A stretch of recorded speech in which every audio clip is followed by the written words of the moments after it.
za mlade? Prije svega bih htjela da se zahvalim organizatorima na pozivu, kao i vama koji danas prisustvujete ovdje. Zaista mi je čast što ispred Ministarstva sporta mogu da podijelim sa vama neka svoja iskustva i kažem nešto malo više o omladinskoj politici.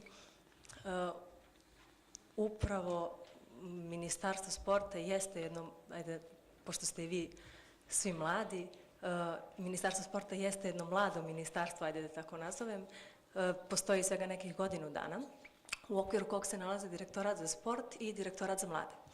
Upravo Direktorat za mlade, iz kog ja dolazim, bavi se omladinskom politikom u Crnoj Gori.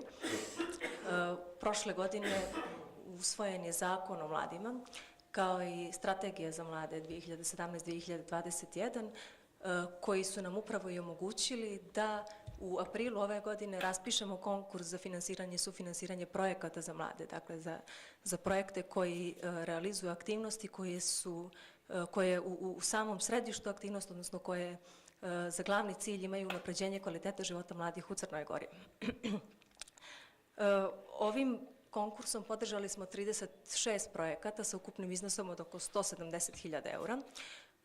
Statistički gledano, ti projekti se odnose na 7 projekata su se ticali ekonomske i socijalne sigurnosti mladih, 2 projekta su bila za unapređenje kvaliteta obrazovanja, 11 projekata je bilo za podršku učešću mladih u donošenju odluka, 1 projekat je bio za podršku sistemu podrške u odraslo doba i 4 projekta za uspostavljanje efikasnog, normalnog i pravnog normativnog okvira omladinske politike.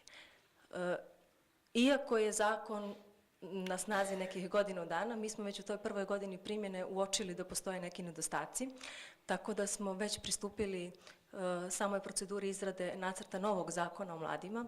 Relativno skoro završene su javne konsultacije gdje smo upravo od vas mladih, ali i od predstavnika nevladinih organizacija dobili povratnu informaciju o tome šta bi trebalo da se nađe u ovom novom tekstu zakona. Prema nekim povratnim informacijama koje smo dobili, to bi trebalo da ide u smjeru registracije omladinskih organizacija, zatim funkcionisanja omladinskih klubova i omladinskih centara u Crnoj Gori, određivanje statusa krovne omladinske organizacije, što je do sad bilo onako teško izvodljivo ovim trenutno postojećim tekstom zakona, i unapređenje učešća lokalnih samouprava.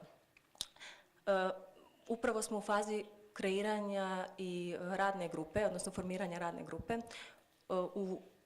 Prilikom izrade ovog teksta zakona biće čak 3 predstavnika radne grupe iz civilnog sektora.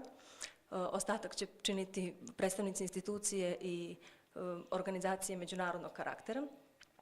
Sad, ako bismo se vratili na strateški okvir, mi u Direktoratu za mlade, a i vlada Crne Gore, smatramo da omladinskom politikom ne treba da se bavi samo Direktorat za mlade, već je to politika koju obuhvataju i ostali resori, pa je sama strategija kreirana tako da predstavlja, odnosno potpomaže tu međuresorsku i međusektorsku saradnju.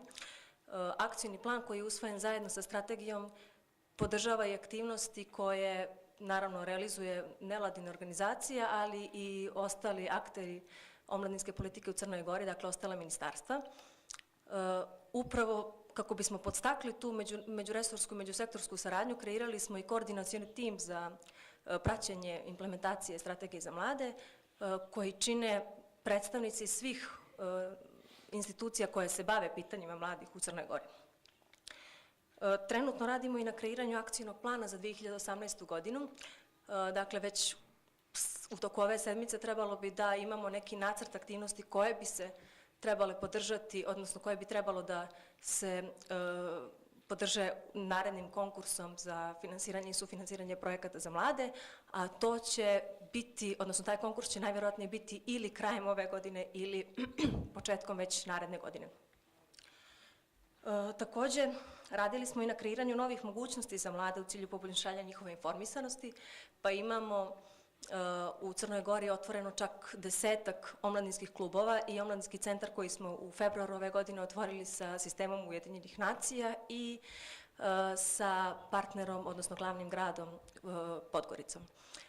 Smatramo da su omladinski klubovi i centri jedan od ključnih infrastrukturnih mehanizama za sprovođenje omladinske politike, tako da oni po nama, a po nekom shvatanju organizacija međunarodnog karaktera predstavljaju mjesto gdje mladi mogu ne samo da se okupljaju i provode svoje slobodno vrijeme, već i da u okviru istog kreiraju mogućnosti koje će i kreiraju aktivnosti koje će unaprijediti kvalitet života samih mladih u Crnoj Gori i poboljšati položaj mladih u Crnoj Gori.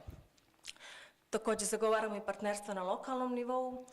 Smatramo da je saradnja lokalnih samouprava i nevladinih organizacija sa lokalnog nivoa jako bitna kako bi se unaprijedila omladinska politika, dakle, na lokalnom nivou, a samim tim i šire